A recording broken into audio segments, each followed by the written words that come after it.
Alors, Léa, je t'écoute. Alors moi, je voudrais savoir en quoi consiste votre métier. C'est pas un métier.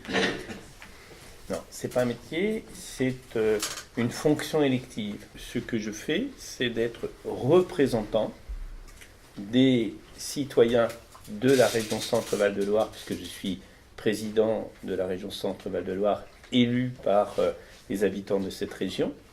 Et mon métier consiste à animer l'ensemble du conseil régional, des élus de la région, ils sont 77, plus particulièrement faire en sorte que la majorité et l'exécutif, c'est-à-dire les vice-présidents, puissent, avec moi, mettre en œuvre le programme sur lequel nous avons été élus à l'occasion des élections régionales. Et mon travail, c'est de faire en sorte que la majorité, les vice-présidents, etc., puissent, avec l'Assemblée, mettre en place des dispositifs avec le budget qui va avec, qui permettra à la région Centre-Val-de-Loire d'avancer. Et la place des jeunes, elle est très importante, elle est un peu au cœur de nos responsabilités. Alors moi, pour répondre à la question, mon métier, je suis consultant formateur. C'est-à-dire qu'à côté de mon engagement politique, mon engagement comme vice-président de la région, j'ai conservé un métier, parce que ça me paraît important. Et François a conservé longtemps un métier à côté, parce que justement, je pense que c'est une responsabilité qui a vocation à être temporaire, et qui a vocation à ce que d'autres prennent cette responsabilité. Donc être vice-président de la région, c'est être à la fois responsable des politiques dont François Bonneau vient de parler, mais c'est aussi être un peu la chambre d'écho de ce que des gens sont en train de faire aussi, des citoyens, des acteurs ici, ce que vous faites là par exemple, pour moi ça fait partie complètement de la vie de nos territoires. Et être vice-président, c'est aussi soutenir des démarches de cet ordre-là, c'est être représentant, c'est pas simplement avoir les idées à votre place, c'est avoir les idées avec vous pour penser le monde de demain. Que peut-on faire contre la pollution? Alors, je vais faire des réponses courtes à des questions faut faire vite. Très importantes. Alors, ce que j'aime bien dans la question, c'est qu'est-ce qu'on peut faire. Et donc j'ai entendu dans on, qu'est-ce qu'on peut faire ensemble. Parce que évidemment, la collectivité, elle peut fixer... Il faut que je parle plus fort. La collectivité, il faut qu'elle puisse fixer des règles, par exemple dans les manières de se déplacer, encourager à ce qu'on se déplace plus en transport en commun, fixer des règles du jeu pour l'activité économique, pour qu'elle soit moins polluante, imaginer une agriculture qui évolue et qui elle-même est moins polluante. Et puis après, il y a nous, citoyens, ce qu'on peut faire et ce qu'on peut faire ensemble pour réduire les pollutions et les impacts sur l'environnement en général. Et donc voilà, donc la région, à l'endroit où elle peut soutenir aussi, encore une fois, je vais insister là-dessus, des initiatives qui sont prises par les citoyens pour limiter la pollution. Les transports en commun, par exemple, je crois qu'il faut encourager à prendre les transports en commun. C'est pas si simple, il n'y a pas accès partout, mais je crois que quand on commence à les prendre, on se rend compte finalement que c'est souvent bien plus agréable. On rencontre des gens, on parle avec des gens. On va plus vite d'un endroit à l'autre, contrairement à l'idée reçue quand on se déplace avec sa voiture. Bon, voilà, donc un des moyens simples de moins polluer, c'est faire évoluer sa manière de se déplacer. C'est un exemple, il y en a plein d'autres, mais il y a au moins celui-là. Bonjour le Black Café, bonjour Monsieur Fournier. Alors moi c'est Orlane Dumas, étudiante en audiovisuel. J'ai quitté la région Centre en 2013 pour aller en Picardie, passer un BTS en audiovisuel, et maintenant je poursuis mes études dans le Nord-Pas-de-Calais. Alors c'est très bien, je m'y plais beaucoup, mais je trouve ça dommage parce qu'avec toutes les belles structures qu'on a ici en région Centre, avec Cyclic, avec la nouvelle antenne de France Télévisions, et toutes les petites associations et toutes les personnes qui se bougent pour essayer de faire de l'audiovisuel, je trouve ça dommage qu'il n'y ait pas des formations qui pourraient accueillir dès la sortie du bac et du lycée les étudiants, pour pouvoir apprendre le métier du cinéma et de la télévision et ainsi rester dans la région. Je pense qu'il faudrait y réfléchir. Alors je voulais savoir si le conseil régional allait ouvrir de nouvelles facs qui ne sont pas déjà faites, par exemple comme l'anthropologie dans la région Centre, pour éviter qu'on aille trop loin parce que la distance est parfois un grand problème. Alors, la distance est un grand problème et en même temps, quand on est étudiant dans une université, on aime avoir une équipe de professeurs qui sont en même temps des chercheurs et qui peuvent nous apporter un bon niveau. On aime avoir autour de soi suffisamment d'étudiants qui font les mêmes spécialités.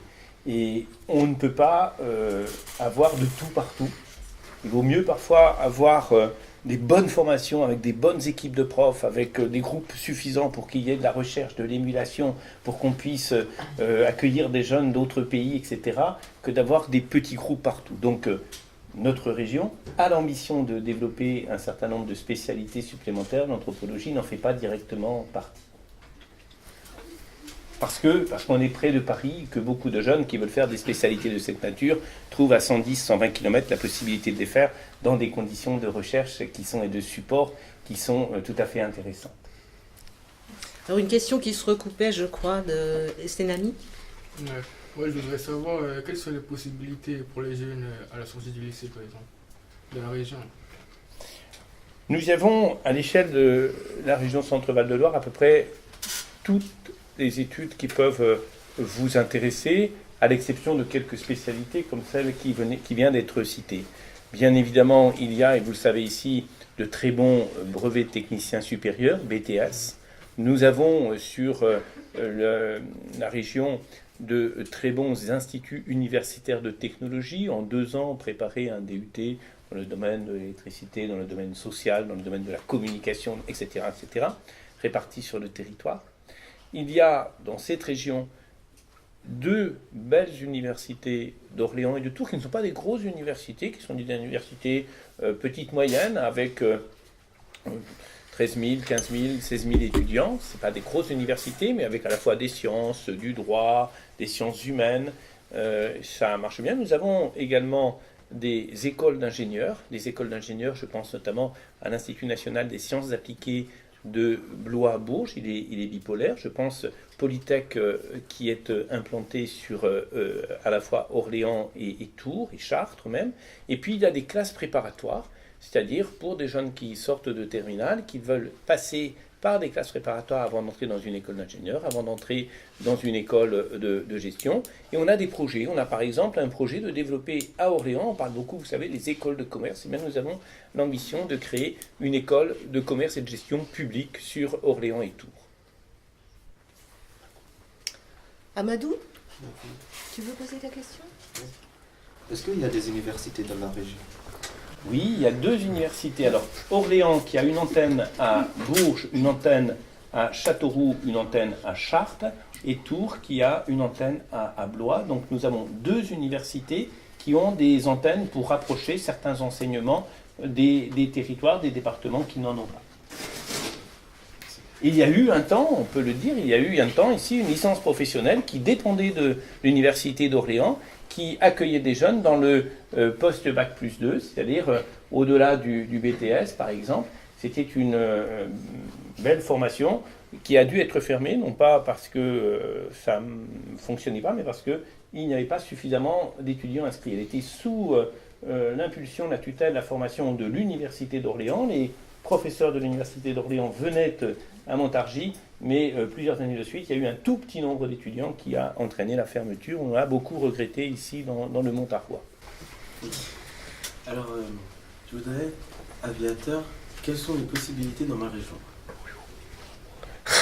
Aviateur. Alors, aviateur, ça recoupe plusieurs choses. Il y a des gens qui sont pilotes dans l'armée, il y a des gens qui font l'école nationale de l'aviation civile, et il y a des gens qui sont pilotes et qui font des brevets civils, progressifs, etc. Pour être pilote professionnel dans l'armée ou dans l'aviation civile, il faut, au-delà du bac, faire des classes préparatoires, passer une sélection et entrer dans des écoles. L'école de l'air, pour ce qui concerne l'armée de l'air, et l'ENAC, l'école d'aviation civile, pour ce qui concerne. Ce sont des formations exigeantes sur le plan des capacités personnelles, physiques, etc. Et exigeantes parce qu'il y a aussi une grosse sélection, et ce sont plutôt des profils scientifiques. Peut-être c'est ton cas, des profils scientifiques qui s'engagent dans ces voies et qui y réussissent. Moi, j'aurais pas pu lui répondre, hein, je le dis en toute transparence. Dorian? Il y a eu des agressions récemment devant le lycée et je voudrais savoir ce que prévoit la région. 2 agressions commises aux abords de ce lycée. La dernière en date s'est produite mardi matin. Une jeune fille de 16 ans est frappée à la tête par 2 individus encagoulés et armés d'un couteau. Vendredi déjà, une autre élève du lycée d'Urzy était elle aussi victime de ce racket violent.